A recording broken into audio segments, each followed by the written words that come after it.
जय हिंद साथियों, स्वागत है आप सभी का आपके प्यारे यूट्यूब चैनल अपनी देव एकेडमी और मैं शशांक में। साथियों, आज समय आ गया है, आज आखिरी घड़ी है, यही आखिरी रात है और ये रात भारी है। कल काफ़ी साथियों का पेपर हो जाएगा, ठीक है, कल के बाद वो टेंशन फ्री। पर ये क्लास आपके लिए जिसका कल भी पेपर है, इस क्लास को देख के जाना, आपको बहुत मदद मिलेगी आपके पेपर में इस क्लास से। तो चलिए क्लास शुरुआत करते हैं। और हाँ साथियों, बीच में नहीं बोलेंगे, केवल पहले ही बोल दे रहे हैं कि क्लास अच्छी लगेगी तो लाइक कर दीजिएगा वीडियो को और चैनल को सब्सक्राइब कर लीजिएगा, दोस्तों में शेयर भी कर दीजिएगा। चलिए क्लास का आज का पहला क्वेश्चन है, लिखा है 22, 25, 27, 24 तथा x का समान माध्य ज्ञात कीजिए। माध्य 26 है तो x का मान बताएं। देखो साथी, आप जानते हो माध्य पूछे, औसत पूछे, समांतर माध्य पूछे तो सब एक ही तरीके से लगता है। और औसत बराबर क्या होता है? कुल पदों का योग बटे कुल पदों की संख्या। तो उसी तरह से माध्य बराबर भी होगा, माध्य बराबर भी कुल पदों का योग, कुल पदों का योग बटे कुल पदों की संख्या। बस अब देखिए, कुल पद दिए गए कितने हैं, इनको जोड़ो। 22, 25, 47, 27, 24 और x को जोड़े, जिसका माध्य कितना है? 26 है। तो 26 बराबर इस 20 को हमने जोड़ लेता है, 20, 20, 40, 20, 60, 20, 80 हो गया। फिर इकाई 7, 4, 11, 11, 5, 16, 16, 2, 18। 80 में 18 जोड़ दिए तो कितना आ गया? 98 आ गया, 98 आ गया। और इस यक्ष को, क्योंकि इसी के पद के साथ है, प्लस यक्ष लिख देंगे। और बटे टोटल कितने पद हो गए? 1, 2, 3, 4, 5। क्रॉस मल्टीप्लाई 5 से इधर गुणा कर दो, 5 छंगे 30, 5 दूनी 10, 3 13। और इस 98 को इधर ला के माइनस कर दो तो x की वैल्यू आ जाएगी। 10 में से 8 गए 2 बचा, 10 में से 8 गए 2 बचा, यहाँ बचा 12, 12 में से 3 गए तो 12 में से 9 गए तो कितना बचा? 3। यानी x के स्थान पे कौन सी संख्या थी? 32 थी। ऑप्शन नंबर भी सही हो गया। इसी तरह से आपसे औसत पूछेगा तो औसत बराबर होता है कुल पदों का योग बटे कुल पदों की संख्या। चलिएगा, दूसरा प्रश्न भी आपके सामने बोर्ड पर लिखा ही है। वर्तमान में एक पिता की आयु उसकी पुत्री की आयु की 3 गुनी है। पिता और पुत्री का अनुपात बना लो। देखो इतने में चल, पिता पुत्री क्या कहा है? वर्तमान में अगर पिता पुत्री 1 साल की है तो पिता उसका 3 गुना यानी 3 साल के होंगे। तो 1:3, पिता और पुत्री का अनुपात क्या गया? 1:3। ये पिता है, कौन है? पिता है। और पुत्री कितनी है? 1 है, ठीक है। अब कहा कि 10 साल के बाद उसकी पुत्री की आयु उसकी 2 गुनी हो जाएगी। उसकी आयु यानी पिता की आयु पुत्री की आयु की क्या हो जाएगी? 2 गुनी हो जाएगी। कै साल के बाद? 10 साल के बाद। यानी अब 10 साल बढ़ेंगे, जैसे आज से 10 साल के बाद पुत्री अगर 1 की होगी तो पिता हमारे 2 के होंगे। ये अनुपात बन गया। अब जरा इनका डिफरेंस ले लीजिए, क्या सेम आ रहा है? 3 में से 2 गए, पिता का पिता से, पुत्री का पुत्री से। 3 में से 2 गए 1 और 1 में से 1 गए 0। जब मेरे भाई डिफरेंस अंतर समान ना आए तो आपको क्या करना है? इनके अंतर से ऊपर वाले में गुणा और ऊपर वाले के अंतर से नीचे में गुणा। यहाँ 2 और 1 का अंतर क्या आएगा? 1 आएगा, 1 से गुणा हो गया। 3 और 1 का अंतर कितना होगा? 2 होगा, तो नीचे यहाँ 2 से कर दीजिएगा गुणा। कर दिया। अब नया अनुपात बना लो। 3 1 कम 3, 1 और 2 दूनी 4 अनुपात 2। यहां से अंतर आ गया। देखिए 3 और 4 का अंतर 1, 1 और 2 का अंतर 1, 1:1। ये अंतर अब कितने साल बाद आया था? 10 साल के बाद। यानी 10, 1 बराबर 10 वर्ष, 1 बराबर 10 वर्ष। तो किसका पूछा था? पुत्री की वर्तमान आयु। और पुत्री का वर्तमान अनुपात कितना है हमारा? 1 है। तो 1 की वैल्यू कितनी है? 10 है। तो पुत्री इस समय कितने साल की हो गई? 10 साल की हो गई। ये तो था अनुपातिक तरीका। अच्छा, किसी को नहीं आता है तो इसका बेसिक भी लगा लो। बेसिक नहीं समझ, ये अनुपात नहीं समझ में आया, बेसिक का देखो कैसे बेसिक बनाओगे इसका, थोड़ा सा शॉर्ट में बता दो। देखो पुत्री यही 3 गुना, 1x कर लो, पिता 3x, पिता 3x हो गए, पुत्री 1x हो गए। अब 10 साल के बाद दोनों में 10-10 को क्या कर दीजिए? जोड़ दीजिए। 10-10 को जोड़ दिए तो जो नया अनुपात बना पिता और पुत्री का 2:1 का बना, इसको हम ऐसे 2/1 लिख दिए। अब क्रॉस मल्टीप्लाई कर लेंगे, x की वैल्यू आ जाएगी। जो x की वैल्यू होगी यहाँ से गुणा कर देना, पुत्री की आयु आ जाएगी। ठीक है, चलिएगा अगले प्रश्न की तरफ चलते हैं। चलिए साथियों, अगला तीसरा प्रश्न लिखा है -3 -8 माइनस कामा -13 -18 डॉट डॉट अनुक्रम में 10 संख्याओं का योग क्या होगा। आपको बताया ना कि ऐसा प्रश्न छूटेगा नहीं, प्रश्न ये इस पर आपसे पूछेगा ही पूछेगा। इस पर इसको आप कैसे लगाओगे, यहाँ पे या तो पहला पद पता हो और आखिरी पद पता हो तब भी योग निकालने का एक फार्मूला होता है। जब पहला टर्म पता हो, फर्स्ट टर्म और लास्ट टर्म पता होता है तो उसका सम निकाला जाता है first term plus last term by 2 into n से। पर यहाँ पे आपको लास्ट टर्म के बारे में नहीं बताया कि 10वां पद कौन सा होगा। कितने पदों को कहा, 10 तक कहा है, यानी 10वां पद क्या होगा ये लिखा नहीं है। कितने लिखे हैं, पहला दूसरा तीसरा चौथा लिखा है, इसके बाद लिखा ही नहीं है। तो जब 10 लास्ट पद नहीं पता होगा तब योग निकालने का फार्मूला होता है Sn बराबर n/2 ब्रैकेट में 2a plus n-1 into difference. d की वैल्यू क्या होती है, डिफरेंस, और a की वैल्यू क्या होती है, प्रथम पद होता है, और n टोटल कितने पदों को कहा गया है। ठीक है, तो अब इसमें a की वैल्यू अगर पूछे तो a बराबर हमारा क्या हो गया, a 3 हो गया। a बराबर क्या हो गया, 3 हो गया। और आपको इनका डिफरेंस ले लीजिए, -8 और -3 का डिफरेंस, या -13 -8 का डिफरेंस, -18 और -13 का डिफरेंस, सभी जगह डिफरेंस क्या होगा, सेम होगा। तो जब आप डिफरेंस लोगे यहाँ डिफरेंस -5 का बनेगा, क्योंकि -8 में से -3 गए तो कितना बचा, 5 बचा माइनस। ठीक है, अब आप रख दीजिए n की वैल्यू 10/2 ब्रैकेट में 2a की वैल्यू -3 प्लस n की वैल्यू 10 -1 और डिफरेंस -5 कर दो मेरे भाई। देखो इसको काट दो, 2 पंचे 10 हो गया, 5 ब्रैकेट में 2 तिहाई 6 माइनस का प्लस। ठीक है, अब 9 10 में से 1 गए, 9 बचा, और 9 का गुणा -5 से करोगे तो 9 पचे 45 और -45, -45 को जरा जोड़ दो इसमें, -6 में तो -51, और -51 का 5 से गुणा कर दीजिएगा तो 5 1 कम 5, 5 बचे 25, माइनस का उत्तर आ जाएगा, माइनस में कितना आ जाएगा, 255, और ऑप्शन नंबर डी आपका क्या हो जाएगा, सही हो जाएगा। समझ गए भाई। जब पहला पद और लास्ट पद दिया हो और कुल पदों की संख्या दी गई होती तो हम सम इससे निकाल लेते। हमें पहला पद पता था लेकिन लास्ट पद नहीं पता था, तो योग निकालने का फार्मूला ये है। अच्छा, अब आपसे मान लो लास्ट टर्म निकालना हो तो कैसे निकालोगे, लास्ट टर्म यल बराबर होता है a plus n-1 into difference. यहां से हम अंतिम पद निकाल लेंगे, कौन सा अंतिम पद होगा, कौन सा अंतिम पद होगा, इसी पर आप रख के निकाल सकते हो कि आखिरी पद कौन सा होगा।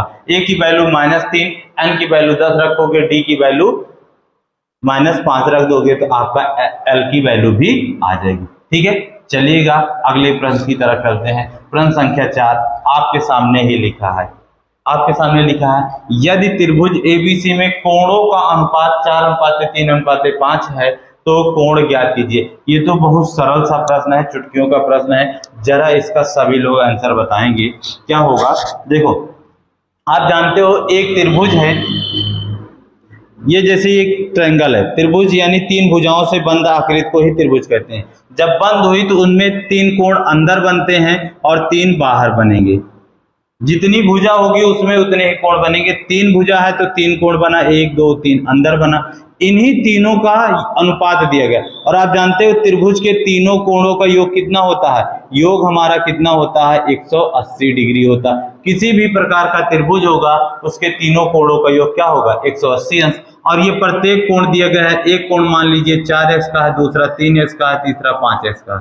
तीनों का योग 4 3 7 5 12x बराबर 180 के, चाहे x लगाओ ना लगाओ कोई बात नहीं, पर हम x इसलिए लगा देते हैं, कभी कभी बच्चा कंफ्यूज होता है सर कि एक की वैल्यू सॉल्व हो गई अब उसको कहाँ रखें। तो जैसे हम यहाँ पे x लगा दिए तो x की वैल्यू आई तो यहाँ पे x रख सकते हैं कि नहीं रख सकते, x की वैल्यू रखेंगे, 4x है तो गुणा कर देंगे। तो इसको काट दो, 12 1 कम 12 6 18 12 5 60, x की वैल्यू कितनी आ गई, x की वैल्यू कितनी आ गई, 15 आ गई। तो अब इस 15 को सब में 15 से 4 3 सब में गुणा कर दो, तो 15 चौके 60, पहला कोण 60, 15 तिया 45 और 15 पचे 75।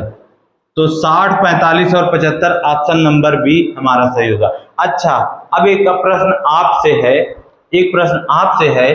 त्रिभुज हम पढ़ते हैं दो प्रकार से, एक भुजा के आधार पर, एक कोण के आधार पर। एक भुजा के आधार पर, एक कोण के आधार पर। तो इस कोण के आधार पर ये बता दीजिए कौन किस प्रकार का त्रिभुज बना है।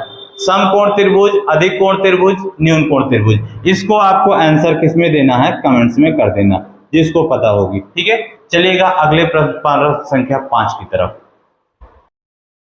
चलिएगा साथियों, अगला प्रश्न है प्रश्न संख्या 5।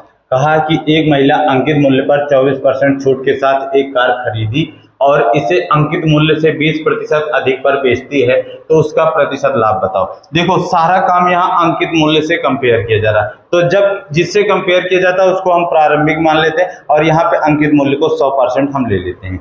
तो अगर अंकित मूल्य हमारा बीच में रख दें, अंकित मूल्य यानी एमपी 100% है, तो कार कितना परसेंट छूट पे खरीदी थी, 24% छूट पर खरीदी, यानी सीपी इसका बन जाएगा 24 कम हो जाएगा। 24 कम हो गया तो 76 पर खरीद के लाई, क्योंकि किसी भी चीज में छूट दी जाती है तो 100 में से घटा देंगे और लाभ होगा तो 100 में जोड़ देंगे। जब 76 में खरीदा, अब आगे कहा कि अंकित मूल्य से 20% अधिक पर बेचें, तो अंकित मूल्य कितना था, 100 था, इसको हम बेच रहे हैं 20% ज्यादा पर। कितने पर, 20% ज्यादा। कितने पर बिकेगी, 120 पर बिकेगी। मिल गया क्रय मूल्य, मिल गया विक्रय मूल्य, मिल गया। अब यहां से इनका कंपेयर देखो, करो भैया, कितने का लाभ हुआ, 76 का खरीदे 120 का बेचे, 76 का खरीदे 120 का बेचे, तो हमें लाभ कितने का हुआ आप निकाल लो। 44 का लाभ हो गया, 120, क्योंकि देखो 76 24 होता है, 76 और 2400 हो जाएगा और 20 ज्यादा है, यानी 44% का लाभ हुआ। कितने का लाभ, 44 का लाभ हुआ, किस पर, 76 पर। 44/76 इंटू 100, इसको आप सॉल्व कर दोगे, हमारा प्रॉफिट परसेंटेज आ जाएगा। अब जरा इसको सॉल्व कर दो, 11 चौके 44 और 19 चौके 76, तो 1100/19। जब आप इसको सॉल्व करोगे तो 57 सही 17/19% आ जाएगा। इसको आप भाग करके देख लीजिएगा। सबसे पहले अंकित मूल्य को 100 लिया, 24% कम पे खरीदी यानी 76 पे खरीदा, क्रय मूल्य मिल गया, और अंकित मूल्य से 20% ज्यादा पर बेची, 120 पर बेची, विक्रय मूल्य मिल गया। तो क्रय मूल्य और विक्रय मूल्य के अंतर ले लिया तो हमें पता चल गया लाभ हो रहा है कि हानि। यहाँ पे 76 खरीदा, 120 का बेचा था, यानी लाभ हो रहा था, 44 का लाभ हुआ, कितने पर, 76 पर इंटू 100 कर दिया, तो 1100/19%, या उसको हम 57 से 17/19% कह सकते हैं। चलिएगा नेक्स्ट प्रश्न की तरफ चलते हैं। चलो मेरे बच्चा, अगला प्रश्न 6 नंबर और 7 नंबर, साधारण ब्याज और चक्रवृद्धि ब्याज के लिखे हैं एक एक प्रश्न। लिखिएगा, देखिएगा, लगाइएगा। वह निश्चित धनराशि क्या होगी जो 2 वर्ष में 12.5% वार्षिक चक्रवृद्धि ब्याज की दर से 6800 रुपए हो जाती है।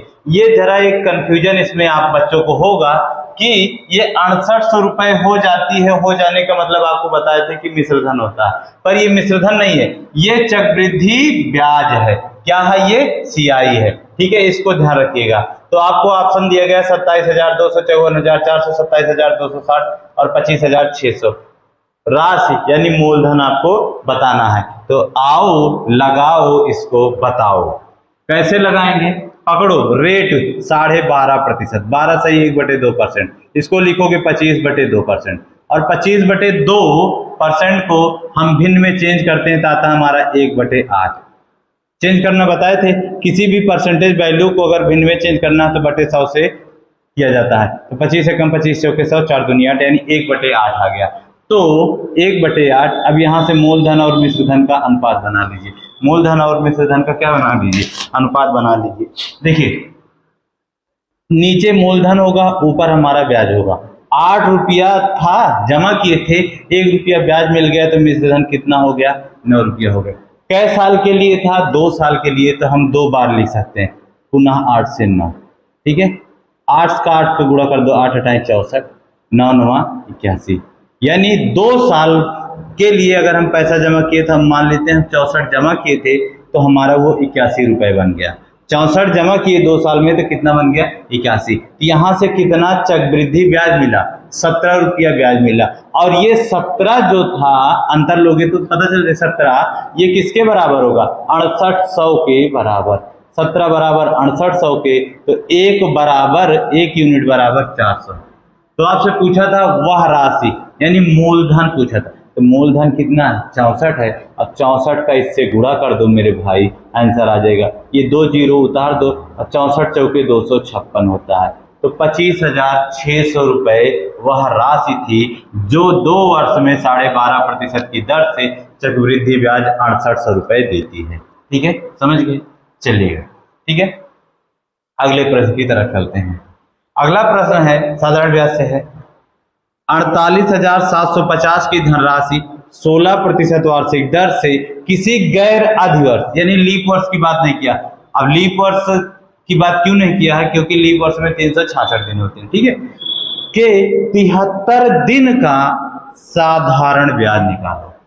आपको जब चक्रवृद्धि ब्याज साधारण ब्याज ऑफलाइन क्लास में भी पढ़ा रहे थे तब भी बताए थे कि चाहे दिन का आपसे साधारण ब्याज पूछे चाहे वर्ष का कुछ भी निकालना हो तो SI बराबर PRT/100 का यूज कर लेना।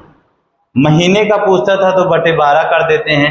यहाँ 73 दिन का पूछा है तो बटे 365। क्यों? क्योंकि एक साल में 365 दिन होते हैं। तो साधा हमारा मूलधन है 48,750 रुपये, रेट है 16% वार्षिक है, 73 दिन का पूछा है, गुणे 73, देखो मूलधन गुणे दर गुणे समय बटे 100। अब हम 365 लिख देंगे क्योंकि दिन को वर्ष में बदलना है, दिन को वर्ष में बदलना है तो 365 से भाग, महीने को वर्ष में बदलना होता है तो 12 से भाग करते हैं। ठीक है, यहाँ से हमारा साधारण ब्याज आ जाएगा। हल कर दो मेरे भाई, 1 जीरो से 1 जीरो पहले ही काट दो। 73 एकम 73 पंचे 365 होता है। ठीक है, काट दीजिए आप, फिर से एक बार सरल ही करना है, काटो इसको। 5 9 45, 3 48, 7 बचा 37, 5 7 35, 2 5 बचे 25, 5 बचे 25 हो गया। अब एक चीज जानते हो, 16 पंचे 80, 80 के जीरो थे यानी 1 जीरो खत्म कर दो। अब यह पहले गुणा कर लेते तब लिखते 975 गुणे 16 बटे 10, 16 पंचे 80 के 0 हासिल 8, 16 सत्ते 112 में 8 जोड़ दो तो 112 में 8 जोड़ दो तो 120 के 0 हासिल 12, 16 9 144, 144 में 12 जोड़ो तो 156। ठीक है, बटे 10, जीरो जीरो कटा तो 1560 आंसर आ गया साधारण ब्याज। ये पूरी कैलकुलेशन आपको करके दिखा रहे हैं। कैलकुलेशन आप इसी तरह से स्पीड में करना है आपको। ठीक है, और ये कैलकुलेशन तब होगी जब आपको पहाड़ा याद हो, वर्ग याद हो, घन याद हो। ठीक है, चलिएगा। तो ऑप्शन नंबर ए इसका क्या हो गया, सही हो गया। समझ गए? तो प्रश्न संख्या 7 तक हो गया। चलते हैं अगले प्रश्न की तरफ। चलिए साथियों, 8वां क्वेश्चन है। रमा 1 घंटे में 36 बॉक्स पैक करती है, उसकी बहन को इतने ही बॉक्स पैक करने में 3 घंटे का समय लगता है। दोनों को एक साथ मिलकर इन 36 बॉक्स को पैक करने में कितना समय लगेगा? चलिए, अब आप इसको कैसे लगाओगे? देखो, 1 घंटे में हम जितना काम कर सकते हैं वही हमारी क्षमता होती है। सबसे पहले यहाँ रमा और उसकी बहन की हम क्षमता निकाल लेते हैं। तो यानी रमा की क्षमता तो होगी हमारी 36, क्योंकि क्षमता बराबर होता है काम बटे समय। काम हमारा 36 है, इसको 1 घंटा लगता है तो 36 इसकी इफिशियंसी हो जाएगी। क्षमता कितनी हो जाएगी? 36 1 घंटे में। और उसकी बहन की क्षमता हो जाएगी 36। काम वो भी करती है लेकिन कितने घंटे में? 3 घंटे में। तो बहन की क्षमता आ गई कितनी? बहन की क्षमता कितनी आ गई? 12 आ गई। 3 से काट दोगे 12 3 36 आ गई। कितनी आ गई? 12 3 36 आ गई। अभी देखो, इसको बेसिक से बता रहे हैं, अभी एक तरीका और बताते हैं आपको। ठीक है, तो देखिए सुनिए, अब हो गया।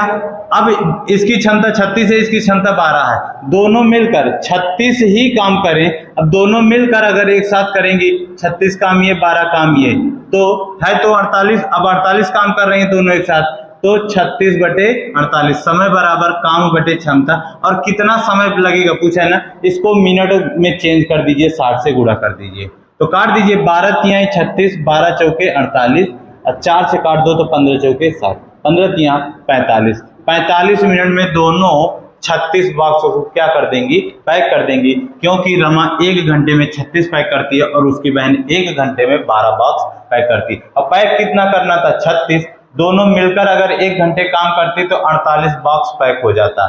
तो समय पूछा था तो टाइम इक्वल टू होता है work upon efficiency, time equal to work upon efficiency. काम हमारी 36 थी और इफिशिएंसी 48 थी। समय घंटे में आता, घंटे को मिनट में चेंज करना है तो 60 से क्या कर दिए, गुणा कर दिए। इसका तो 45 आ गया। अगला प्रश्न है एक समबाहु त्रिभुज। देखिएगा इसका सॉल्यूशन ऊपर करना है।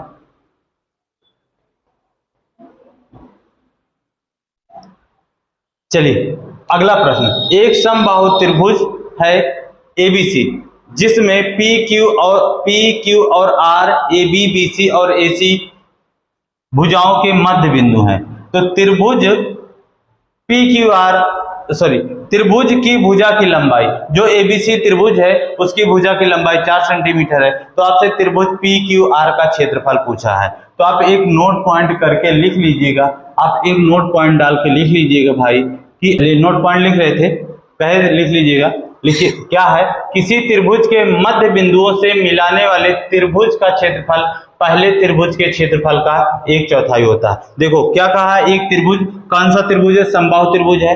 देखिए ये एक समबाहु त्रिभुज होता है जिसकी तीनों भुजाएं क्या होती हैं, बराबर होती हैं। इसकी माप दी गई हमें 4 सेंटीमीटर, ये ऐसे नाम दे दीजिएगा 4 और इसको भी नाम दे दीजिएगा 4 और लिख लो ए बी सी। त्रिभुज में 3 शीर्ष, 3 भुजाएं, 3 कोण, ठीक है।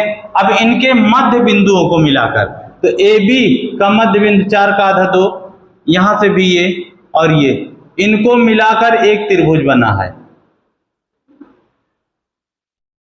इस त्रिभुज का नाम है पी क्यू और आर।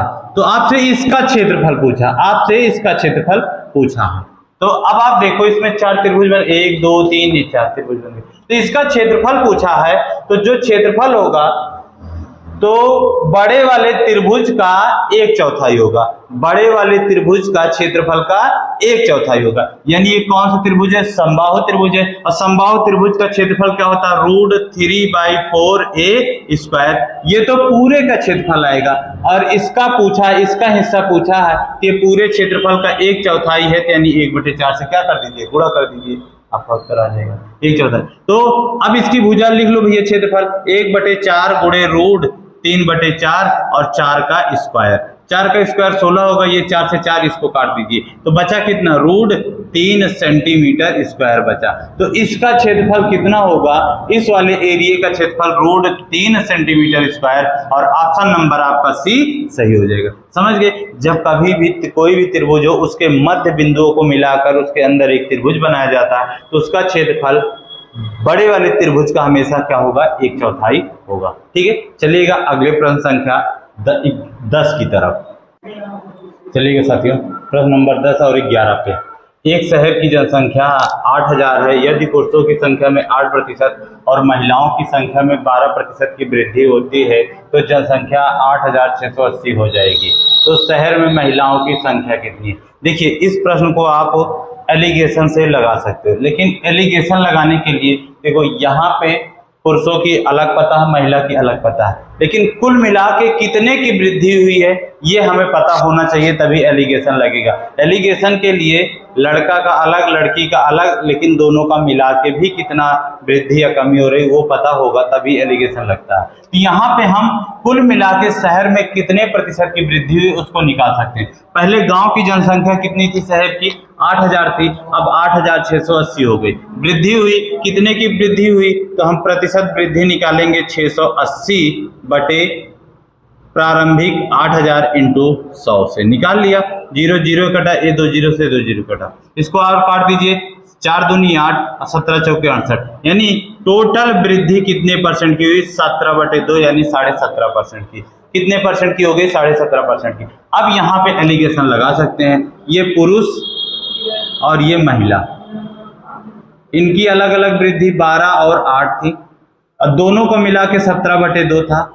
आपको एलिगेशन में बताए हैं जब कभी भी नीचे जो भी संख्या हो उसी से पूरे में पहले क्या कर दीजिए, गुणा कर दो। यहाँ 2 थी तो इसमें भी कर दिया 2 से गुणा, और इधर भी 2 से कर दो, इधर भी 2 से कर दो। ये 2 से 2 खत्म हो गया, यानी सामान आ गया, भिन्न खत्म हो गया। और ये 12 दूना 24 हो गया, और ये 8 दूनी 16 हो गया। अब इसका गुणा इधर कर दो और इसका माइनस इधर कर दो। 24 में से 17 गए तो 7 बचा, और 17 में से 16 गए तो कितना बचा, 1 बचा। ये महिला और पहले पुरुष थे ना, पुरुष और महिला की संख्याओं का शुरुआत का अनुपात आ गया। तो टोटल जोड़ दो, 7 1 8, और कुल शुरुआत में कितने थे, 8000 थे। 8 बराबर 8000 के, 1 बराबर 1000 के। तो महिलाओं की संख्या पूछा था, एक ही अनुपात में है, एक ही यूनिट है, तो महिलाओं की संख्या शुरुआत में कितनी थी, 1000 थी। शुरुआत में महिलाओं की संख्या क्या थी, 1000 थी। तो ध्यान दीजिएगा, एलिगेशन से ही ये प्रश्न आपका आ जाएगा। चलिएगा अगले प्रश्न की तरफ चलते हैं। बहुत छोटा सा सरल सा प्रश्न है, इसको तो आप आराम से उड़ा सकते हो। 9 के विभाजिता का नियम, कल भी प्रश्न में बताए थे कि 9 से वही संख्याएं कटती हैं जिनका सम 9 से कट जाए। तो अब लेकिन इस प्रश्न में पूछा 9 से नहीं विभाज्य है, ऐसी संख्या आपको बताना है जो 9 से ना कटती हो। तो मेरे ख्याल से आप ऑप्शन देखकर बता सकते हैं, डी ऑप्शन नहीं कटेगा, डी ऑप्शन नहीं कटेगा। बाकी आप चेक कर लो, देखो 9 कट गया, 4 4 8 1 9 कट जाएगा, पूरा कट जाएगा, ये नहीं हो सकता। 7 3 10 10 7 18 कट गया, और 7 दोनों ये भी कट गया। 5 5 10 10 2 12 12 3 15 3 18 कट गया। तो बचा कौन सा? अब इसको हमने कैसे चेक किया, अब यही देख लिए 5 4 9 और 9 ये कट गया, तो बचा कितना, 3 बचा। और 9 से कटने के लिए पूरी संख्या 9 से विभाजित हो जानी चाहिए, या तो 0 बच जाए या तो 9 का मल्टीपल होना चाहिए। ठीक है, चलिएगा आगे अगले प्रश्न की तरफ चलते हैं। चलिए साथियों, प्रश्न संख्या 12 और 13 देखिएगा। किसी मिश्रण में अल्कोहल और पानी का अनुपात 5:4 है। यदि मिश्रण में 9 लीटर पानी मिलाया जाता है तो अल्कोहल और पानी का अनुपात 4:5 हो जाता है। मिश्रण में अल्कोहल की मात्रा ज्ञात कीजिए। आइएगा इसको अनुपात से लगाते हैं। सबसे पहले क्या क्या दिया गया है, लिख लो। अल्कोहल और पानी का अनुपात है क्या, 5:4। फिर उसके बाद क्या मिलाया जा रहा है, एक चीज मिश्रण में आप ध्यान दीजिएगा, जिस चीज को मिलाते हैं उसी में परिवर्तन होगा। अगर दूसरे में कुछ भी परिवर्तन नहीं तो जो मात्रा शुरू में थी वही मात्रा बाद में रहेगी। जैसे 10 लीटर दूध था, उसमें पहले 2 लीटर पानी मिला दिए, अब बाद में 2 लीटर पानी और मिला रहे, पानी बढ़ा रहे ना, दूध तो 10 ही लीटर है तो दूध 10 ही लीटर है। उसी तरह से पहले अल्कोहल 5 था और पानी 4 था। अब मिश्रण में 9 लीटर पानी क्या मिलाया गया, 9 लीटर पानी मिलाया गया। क्या मिला रहे हैं, पानी। कितना मिला रहे हैं, 9 लीटर। 9 लीटर मिला रहे हैं, अनुपात हमारा क्या बन गया, 4:5 बदल गया। अब देखो अल्कोहल में परिवर्तन हो गया कि नहीं हो गया, लेकिन परिवर्तन नहीं होना था। मात्रा शुरू में 5 थी तो यहाँ भी 5 ही रहनी चाहिए थी, लेकिन बदल गया। तो अब हम इसको क्या करेंगे, बराबर करेंगे। अब बराबर करने के लिए 4 और 5 का क्रॉस मल्टीप्लाई कर दो, यानी 4 से इसमें पूरे में गुणा कर दो और इस 5 से इसमें पूरे में गुणा कर दो तो नया रेशियो बन के आ जाएगा 4 पंचे 20 अनुपाते 4 चौके 16। अल्कोहल और पानी का यहाँ से 5 चौके 20 और 5 बचे 25। देखो अल्कोहल की अब मात्रा सेम हो गई ना, पानी में परिवर्तन आया कि नहीं, कितने यूनिट का आया, 9 यूनिट का परिवर्तन आया। और ये 9 यूनिट का परिवर्तन कब आया, जब 9 लीटर पानी मिला है। तो 1 यूनिट बराबर 1 के, तो प्रारंभ का पूछे या बाद का पूछे, अब किसी से नहीं मतलब, 1 यूनिट बराबर 1 के। तो अल्कोहल की मात्रा पूछा, अल्कोहल तो दोनों कंडीशन में 20 था, तो 1 यूनिट बराबर 1 लीटर, तो 20 यूनिट बराबर 20 लीटर। यानी अल्कोहल शुरू में कितना था, 20 लीटर था, और बाद में भी कितना है, 20 ही लीटर है। चलिएगा अगला प्रश्न संख्या 13। वह छोटी से छोटी संख्या बताएं जिसे 2 3 4 5 6 से विभाजित करने पर प्रत्येक दशा में एक शेषफल रहे।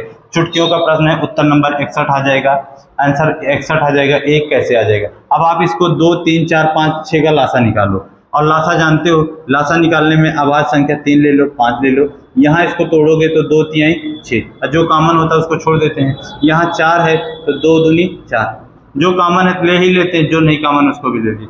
तो आप सीधे कर देते, 4 3 12 12 पंचे 60, 4 3 12 12 पंचे 60। तो इसका एलसीएम आ जाता हमारा कितना, सीधा सीधा 60, और एक शेष बच रहा था तो उसको जोड़ दिए तो कितना हो गया, 61 हो गया। समझ गए। चलिएगा ये प्रश्न संख्या 13 थी। अगले प्रश्न, चलिए अगला प्रश्न है आपका 44 पाइप 21 घंटे में एक बड़ी पानी की टंकी को भर सकती हैं।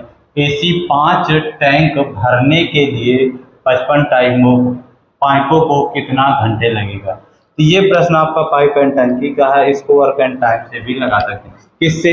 वर्क एंड टाइम में m1 d1 अपान w1 बराबर m2 d2 अपान w2।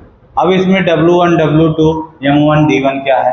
m का मतलब होता है आदमियों की संख्या।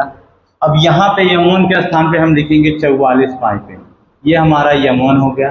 और d1 का मतलब दिन होता है और h1 का मतलब घंटे होता है। तो यहाँ घंटे की बात हुई है तो h1 लिख देंगे, h1 लिख देंगे। दिन की बात नहीं हुई, घंटे की बात हुई है तो h1 h2 लिख देंगे। ठीक है, ये 21 घंटे यानी h1 हो गया। 21 घंटे क्या हो गया? h1 हो गया। एक बड़ी पाइप की टंकी, तो कितना काम किया? w1 बराबर हमारा 1 हो जाएगा। एक पाइप की टंकी, एक बड़ी पानी की टंकी भरी जा रही है। ठीक है, अब कहा है कि ऐसे ही 5 टैंक, यानी ये 5 बराबर w2 हो गया। w2 कितना हो गया हमारा? 5 हो गया। भरने के लिए 55 पाइपों को कितना समय लगेगा? ये हमारा m2 हो गया। और s2 आपसे पूछा, बस इसी पर उठा के रख दो। m1 44 गुणे 21 बटे एक काम किया। 44 आदमी ने 21 घंटे में एक काम किया। अब पूछा है कि 55 पाइपें काम करेंगी, कितने घंटे तक काम करें कि 5 टैंक हमारा क्या हो जाए? भर जाए। अब इसको काट दो, 5 से 11 कम 11, 11 चौके 44, 21 चौके 84, तो कितने घंटे? s2 बराबर 84 घंटे। m1 d1 पे ही लगेगा। इसी तरह से वर्क एंड टाइम का होता है। जैसे प्रश्न पूछ लेता है 5 आदमी किसी काम को 10 दिन में कर रहे हैं तो 2 आदमी उस काम को कितने दिन में करेंगे। तो ये उसी सूत्र पर लगता है, m1 d1 बराबर m2 d2 mdh मसाले से। ठीक है, चलिएगा आखिरी प्रश्न, 15वां प्रश्न आज का। चलिएगा साथियों, आज का आखिरी प्रश्न है, लासा मासा से है। लिखा a² b² c² कामा a² bc और a³ b³ c³ का लासा ज्ञात कीजिए। तो आपको बताए थे जब कभी भी इस तरह के पद दिए हों और उनका लासा पूछे तो सबसे पहले, जैसे यहाँ 3 पद है a b c, 3-4 पद है, इसमें भी a b c है, तो आपको ध्यान देना होगा लासा में सबसे बड़ी घात ही हमारी लासा होगी। तो सबसे बड़ी घात a की कंपेयर करो, a³ a², तो सबसे बड़ी घात हमारी क्या होगी? a की घात 3 होगी।